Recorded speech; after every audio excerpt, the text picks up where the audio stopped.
So you're learning binary numbers for the third time in your college career. Why is it that every class seems to start with these same things? Well, I'm going to answer that today.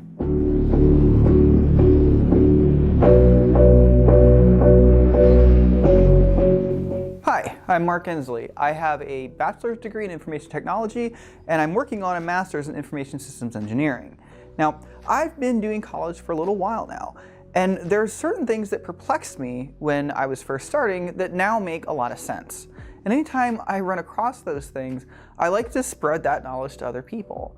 Now, what I'm talking about here with the basics, in any technical degree, you have to do what I call the basics. And for me, as an information technology major, that was things like being able to add binary numbers or translate them into a different base, maybe 10. So I could take a binary number, zeros and ones, and tell you what that is in the normal numbers we're used to. We would do things like logic, like if statements, else statements, switch statements. Basically, anything conditional that you can think of, we would do it, but not just once. We'd do it over and over and over again. So I always kind of wondered, did somebody make some kind of mistake here? Because I feel like, we just learned this the last class. Well, no, it turns out that that's actually by design. And that's because the basics are things that you're going to really actually need to understand well. And you don't tend to get true understanding by doing a one-time thing in a class. You get better understanding when you continue to practice that skill. Because each time you learn it, you get just a little bit deeper in true understanding of it. Now, another reason for this is as you go up in your degree and take classes, you may notice that your classes are not always required by your degree program. They're what we call electives for the degree program. Now that means that other people with your same degree will not have taken that class. And you'll still review the basics, but what you'll also do in the class after you move on past that is learn something that a lot of us consider at that point to be a lot more useful than the basics. And well, why is that? Well, in technology, it's just stuff that we consider to be more applicable to the modern day. For example, one of an elective I took was a web design elective where we use things like Angular.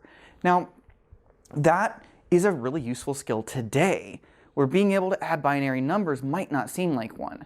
But the issue is that not nearly everyone that graduates with an IT degree is going to end up writing in one of these JavaScript frameworks.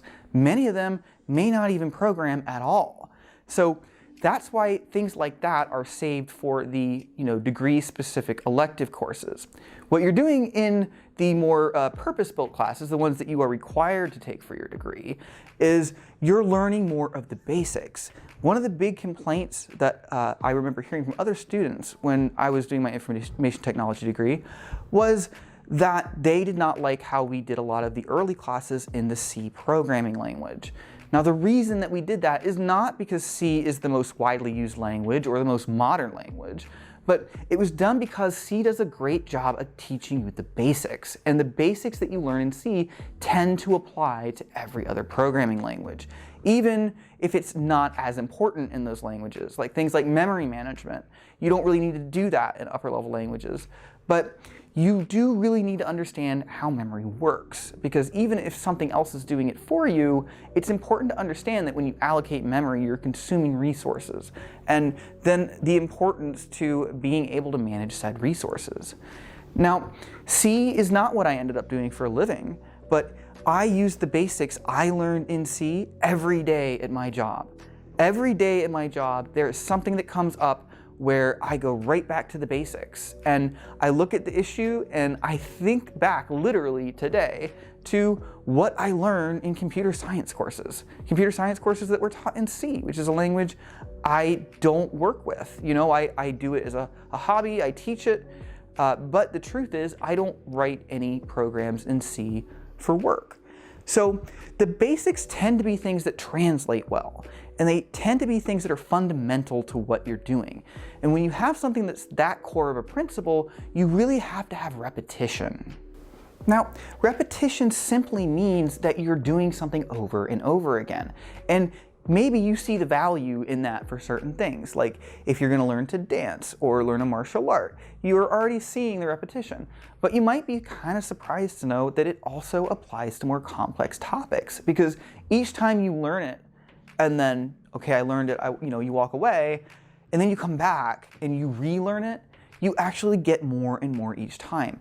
And your ability to recall the idea and the principle is a lot easier each time you do your repetition.